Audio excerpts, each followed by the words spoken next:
Bener gak sih uang itu bisa beli kebahagiaan? Buat sebagian orang, mereka kadang bisa lebih ngerasa bahagia kalau bisa traveling, makan enak, dan tinggal di rumah mewah. Lebih baik diputusin pacar dan nangis di rumah mewah daripada nangis di jalanan gelap dan lebih gampang meratapi kegagalan di dalam mobil mewah dibandingkan di dalam angkot.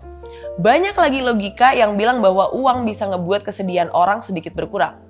Tapi ada juga orang yang berpikir kalau gimana pun juga, kebutuhan orang akan uang itu ada batasnya. Kalau terlalu berlebihan, segalanya bisa jadi nggak menyenangkan.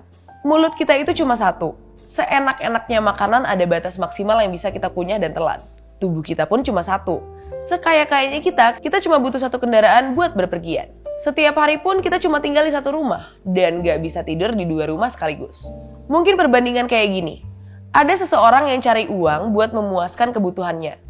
Ketika dia ngelihat ke belakang, dia akan nemuin banyak uang dan materi yang bisa dia nikmati. Tapi ada juga orang yang sepanjang hidupnya nyari ilmu dan ketika dia ngeliat ke belakang, dia nemuin udah banyak ilmu yang terkumpul.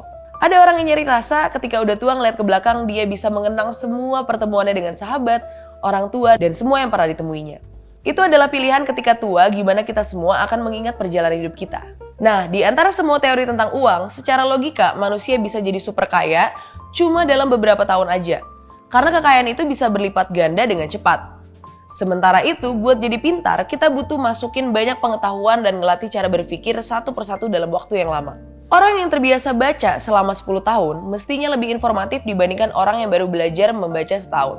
Orang yang membaca ribuan buku itu mengorbankan banyak waktunya untuk membaca dibandingkan untuk dapetin uang.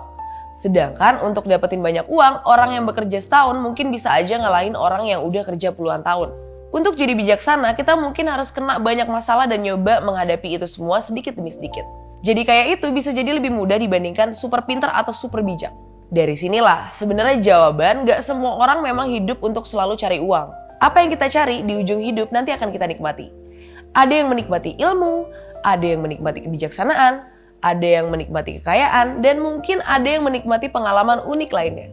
Setiap orang punya jalannya masing-masing dan cara dapetin kebahagiaannya sendiri. Ada nggak sih orang yang dapetin semuanya dalam hidup?